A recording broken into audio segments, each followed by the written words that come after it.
Hello everyone, I am Mr. Sharma. Today I am going to teach you Hindi poem ghazal. इसके कवि हैं माणिक वर्मा। सबसे पहले हम विषय प्रवेश देखेंगे। प्रस्तुत गज़ल में माणिक वर्मा ने हमें निरंतर आगे बढ़ते रहने की प्रेरणा दी है।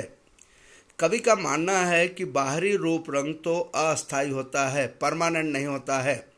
सुंदरता हमारे विचारों में, हमारे कामों में होनी चाहिए, ना कि चेहरे पर। कुछ लोग बाहरी रूप रंग को ज़्यादा महत्व देते हैं, लेकिन यहाँ पर कवि ने बताया है कि जो सुंदरता है वो हमारे विचारों में होनी चाहिए, हमारे कर्म में या हमारे कामों में होनी चाहिए। आइए हम स्टार्ट करते हैं इस गज़ल की दो दो लाइन को। आपसे किसने कहा स्वर्णिम शिखर बनकर दिखो, शौक दिखने का है तो फिर नींव के अंदर दिखो। इस कविता में दो लाइन पंक्तियों में कवि ने बताया है कि किसी भी अट्टालिका मतलब बड़े बड़े भवन, मकान, इमारत, किसी भी अट्टालिका के चमचमाते शिखरों को सभी देखते हैं, उनकी सुंदरता की प्रशंसा सभी करते हैं। लोग समाज में इन शिखरों के समान ही सम्मान पाना चाहते हैं, परंतु वास्तव में देखा जाए तो इन शिखरों से अधिक महत्व है उन ईंटों और पत्थरों का जिनके कारण ये बड़े बड़े मकान शिखर बन सके हैं। यदि नींव की ईंट ने गुमनामी के अंधेरे में रहना स्वीकार न किया होता तो इन शिखरों का अस्तित्व या महत्व या जीवन ही न होता। यदि हम समाज के लिए कुछ करना चाहते हैं तो प्रशंसा और वाहवाही का लोभ त्याग कर नींव की ईंटों के समान कुछ अच्छा और सुदृढ़ काम करें, मजबूती से काम करें। दूसरा है, चल पड़ी तो गर्द बनकर आसमानों पर लिखो, और अगर बैठो कहीं तो मील का पत्थर दिखो। यहाँ पर कवि ने बताना चाहा है कि यदि आप मंजिल की ओर अग्रसर हैं, अग्रसर मतलब बढ़ना चाहते हैं, आगे की तरफ बढ़ना चाहते हैं, तो अपने अच्छे कर्मों के कारण उसी प्रकार आसमानों तक छा जाओ जैसे आंधी आने पर पृथ्वी से आकाश तक धूल ही धूल नजर आती है। अर्थात आपके द्वारा किए गए अच्छे कर्मों का प्रभाव और चर्चा हर तरफ हो। और यदि आप मंजिल की ओर बढ़ते हुए मार्ग में कहीं बैठ जाते हो तो मील के पत्थर के समान बनो। मील के पत्थर मतलब जो रोड पर किनारे पर पत्थर लगे रहते हैं जिस पर लिखा होता है किलोमीटर, जो कि बताते हैं कि यहाँ से यह स्थान इतने किलोमीटर दूर है और किस दिशा में है। तो उसी तरह मील के पत्थर के समान बनो।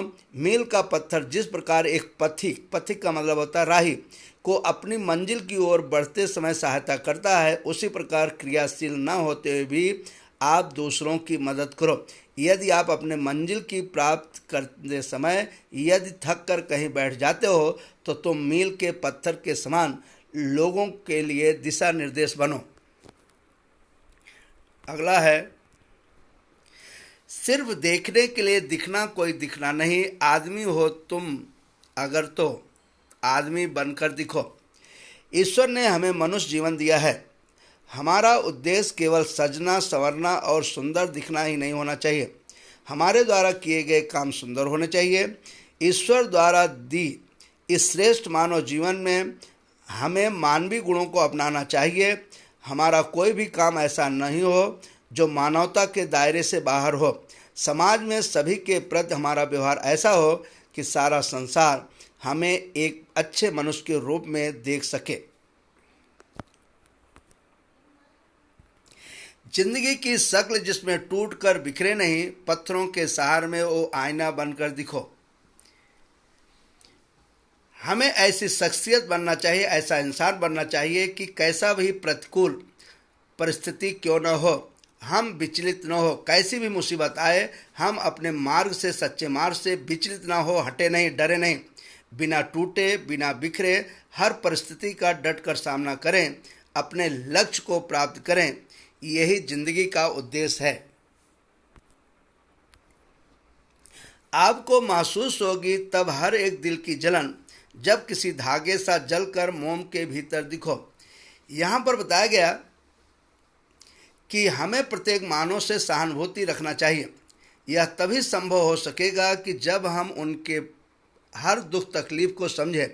जैसे मोमबत्ती का धागा सदा उसके साथ रहता है, उसके साथ जलता है, उसी प्रकार जब हम दीन दुखियों की पीड़ा को समझेंगे तो उसे दूर करने का हर संभव प्रयास करेंगे।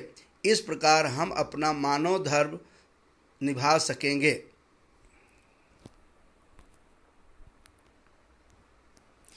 एक जुगनू ने कहा, मैं भी तुम्हारे साथ हूँ, वक्त की इस धुंध में तुम रोशनी बनकर दिखो। यहाँ पर कवि ने बताना चाहा है कि जब वक्त हमारा साथ ना दे रहा हो, जब हमारा वक्त बुरा हो, हर तरफ असफलताएं धुंध के समान, अंधेरे के समान छाई हो, तो निराशा रूपी अंधकार का साम्राज्य हो, ऐसे समय में एक छोटी सी आशा की किरण भी बहुत सहारा बन सकती है। ठीक उसी प्रकार जैसे घने अंधकार में चमकता हुआ जुगनू तुम्हें भी निराशा हताशा के मन में आशा की किरण जगाना चाहता है, उसी तरह से तुम्हें भी एक काम करना चाहिए।